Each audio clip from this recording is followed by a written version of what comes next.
Looking at the athletes, a yellow bib is the half marathon and a red bib is the full. So that'll be good for spectators to know who they're cheering for and who's doing the 21 and who's doing the 42. I mean, Mike, these whether you're a 2 hour 10 athlete or a 5 hour 10 athlete, this is very, very positive, isn't it? You want to see this. You want to see hardly any wind blowing in the trees and the balloon arch. You want to feel a good temperature for running. Everything is pointing towards this being a quick race at the moment. This is looking great. I think the conditions look pretty much ideal right now. You're not seeing very much wind at all. Everyone looks very comfortable. You see some of the elites out there already in their singlets, warming up, ready to go. I believe that's Kim Dirksen, one of the top Canadians running towards us there. And so I think that this is setting up to be really good than that in the first few K. So usually that hill doesn't really affect the speed very much. I mean, it's interesting, Krista, isn't it? Because the both on the women's side and the men's side are from the elite. I think definitely we're going to see some records. Clear road up ahead of the athletes, and in particular, for example, those first few kilometers have to be absolutely clear of traffic, and there are people checking along the course. I think there's something like 500 zone managers out there from the 3,000 plus volunteers, but now they are gathering. The last few seconds are particularly nervous, and at this stage, Krista, do you try and keep your mind blank? What do you do just to contain the energy? I think you just want to keep your focus simple. You know, it's going into an exam. You've done the work. It's time just to execute, to put it in place. Be calm, you know, keep the shoulders relaxed, take some deep breaths, and take it all in, because it's going to be happening soon. We're almost ready to go. The 25th edition, 25th anniversary race of the Scotiabank Toronto Waterfront Marathon is about to get underway.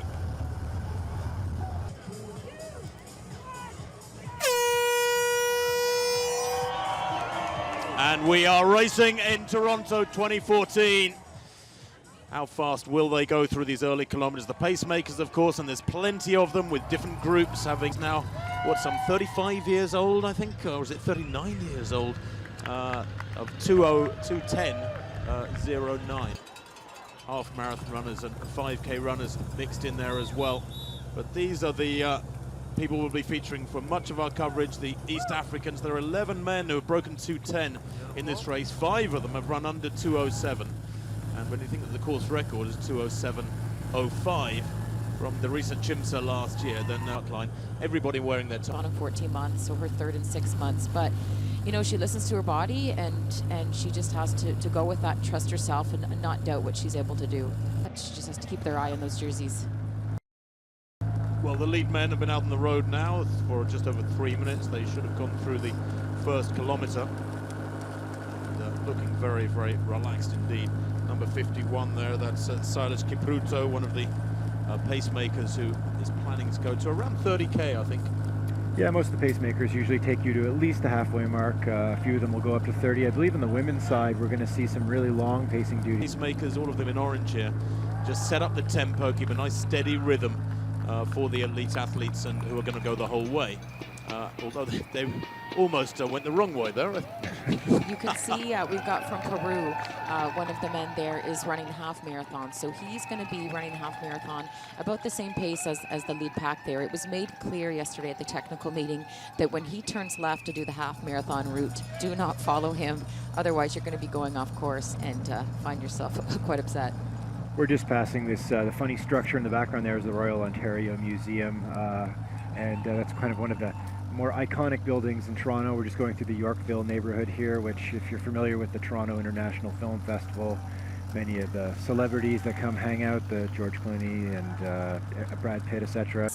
Defending her title, so she got second, but she was really pleased with her race. She was 30 seconds faster on that course than last year, so definitely a great test of her fitness. Shortly after that, she did get a bit of a chest infection, had to have an antibiotic, but she was able to... I guess, is that, you know, if they're moving at 2:22, 2:23 paces, Lanny being dragged out here a little bit quicker than she should be, Mike. That's pretty dangerous. I think 2:22, 2:23 is a bit too championship style competition. Lanny could be in a nice spot here. Well, you can see the quality of the running the athletes can enjoy through the early kilometers. Here they're heading south on Bathurst Street. And Mike, we were talking about how those tram lines can be a bit of an issue. It can be quite dangerous. That's the street cars, which Toronto's well known for, run around the city, and this is one of the major stretches here where they're going to have to decide what line they're going to run, and you do not want to put yourself 3 goals, the A goal, B goal, and C goal, and the first 2, of course, are time, and the third one is always just finishing. That gives you a get-out clause, doesn't it? So here we can see they're going by a hydration station, and the elite athletes are able to put their bottles on the table. There was a selection between A, B, C, and D, and then they line them up according to your seed time, so that you can expect to see your bottle at the same place at each table at each station. And that it's really important, because when you're running along, you have to focus to get that bottle. You need to see it, and when you grab it, you want to make sure that you don't drop it. You don't want to swipe others. You don't want to grab the wrong bottle. So that's a good thing. 14:55 for the first 5K. That's very, very quick, Mike. That's 2:05 pace, and that's really fast. That'd be the fastest race we'll ever see in Canada. That said, as I said before, the first half tends to be quite quick, and the second half is the proving ground. So we'll see how this plays out in the second half of this race. Not do much thinking at the beginning, because in the end, when you're mentally struggling and you're physically struggling, that's when you want to focus on that, so that you can... A little over 5K into the race right now.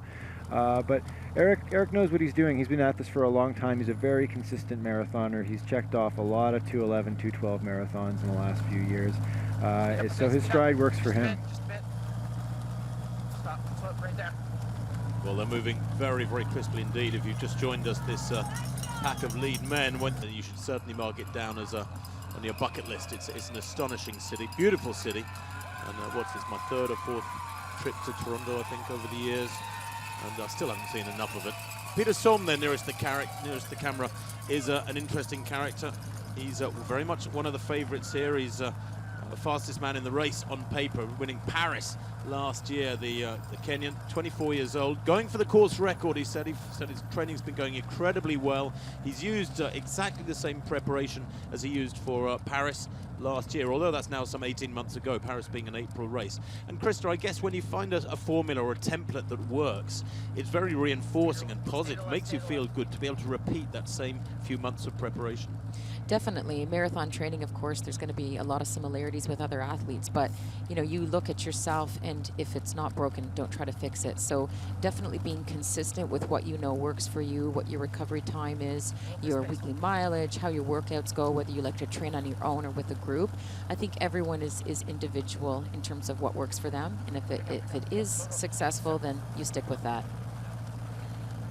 Abdullahi, nearest the camera there, is just 21 years old, apparently, although, of course, as is fairly common with the Ethiopians in particular, there are 1 or 2 question marks over their age. Abdullahi, to the right of picture now with the black armbands and the yellow vest, is apparently only 21. He's run 2:05. He ran that in January 2012, so, 2.5 years ago now, when he would, in theory, have been about 18.5, 19. Very quietly spoken. Came here in 2011 and finished in 2nd place in 2:09, where he lost by just 1 stride. And he looks pretty comfortable there to the right of that group as we see the picture. We can see that the pacers have a number on the front, and then they also have a bib on the back that says pacer, so that you can keep your eye on who you're to be watching. And of course, we have in the middle from Peru, someone that's doing the half marathon with the yellow bib. So another pacer to the group. Well, the Canada Running Series has been... Probably crossed the start line a few minutes ago and are making their way up into the Yorkville area. It's kind of weird to think these guys are now, at about 8 kilometers, plowing along very comfortably. Other people have still covered about 1 kilometer at best. That's why they're so amazing to watch. I mean, these guys are so talented. They're running, just think about it, they're running about 3 minutes a kilometer right now, which is, for a lot of people, double what most people are doing out there today. Well, I'm just hearing that one of the, roughly once a month. Yeah, Yuki Karuchi, I believe his name is. And they're all around 2:10, 2:12. I mean, it is superhuman by He the does standards. ultra marathons as well, which is totally nuts. You can see Terre there to the right of picture. Terre, who is going to go the whole way. He's not one of the pacemakers, even though he's in orange. And even the pacemakers having to get their drinks on board correctly. It's pretty yourself or somebody else is a really good reinforcing element of the final build-up.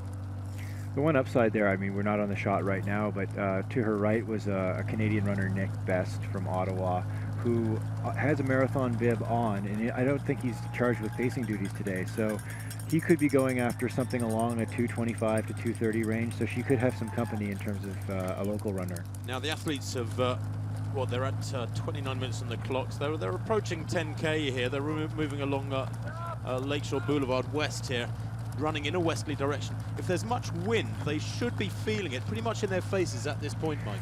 We're going to get some good feedback here from this next split, as well as the next 5K split between 10 and 15 kilometers, to see what kind of pacing they've settled down into. And there we go right there, the 29:50, that's right on, very fast, 2:06 pace, that's very quick. So the wind doesn't seem to be too much of a factor so far.